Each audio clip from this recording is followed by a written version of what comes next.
Welcome back. Now it's time for our cryptocurrency and digital asset update with Bobby Del Rio, host of the Daily Drop.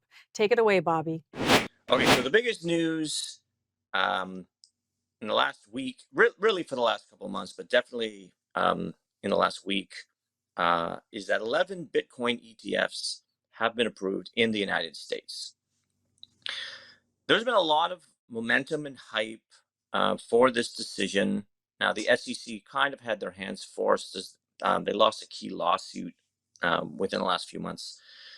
So even when the SEC approved the 11 spot Bitcoin ETFs, Gary Gensler was still warning potential customers and investors, be careful. Are you?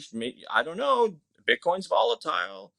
So it's a very really interesting time because overwhelmingly the sentiment has been positive in terms of it's been like many years that these spot Bitcoin ETFs have been looking for approval, and billions of dollars have already transacted in the time since they've been approved. But at the same time, the SEC is still warning people against crypto, and Bitcoin itself has actually declined about 15%, right, depending on the hour, since the Bitcoin ETFs got approved. Also, being Canadian, it's interesting because here in Canada, we've already had several spot Bitcoin ETFs, and we have them for Ethereum as well for years.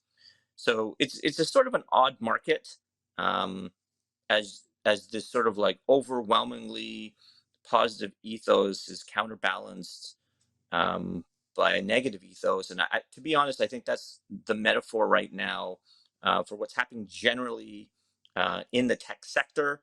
And speaking of the tech sector, there's been a number of job cuts for many companies, most notably Amazon and Google, um, specifically in more entertainment related parts, really across the sector. But you're starting to see the bets that people in the tech sector are making.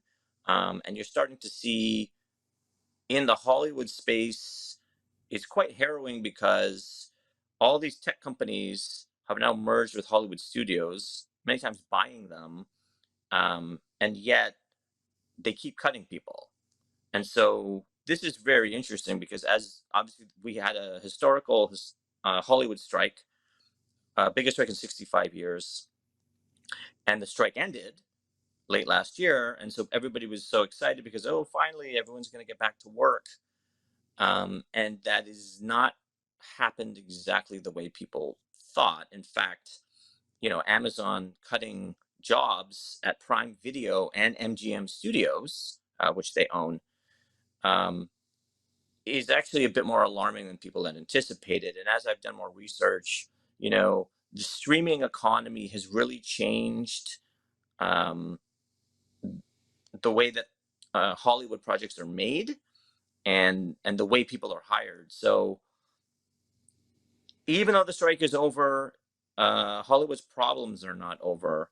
And this is a larger theme that we're going to have to be tracking during the course of the year. Speaking of the course of the year, um, when we're talking about the tech sector, we're talking about crypto, we're talking about AI, all of these things.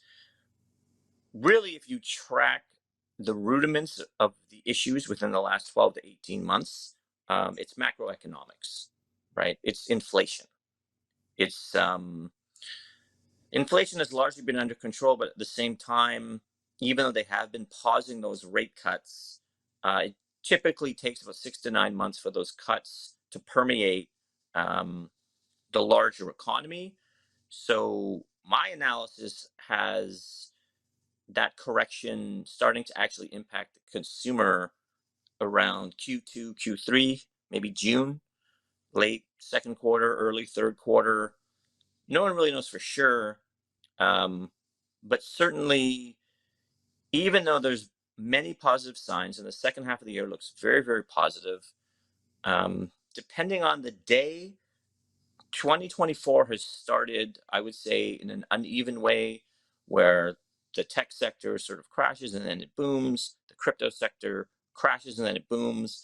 And I think that's going to be a pretty accurate metaphor for what everyone's going to experience in the first 6 months of 2024. So hopefully we can get back to work and everything will be, you know, back on track pretty soon.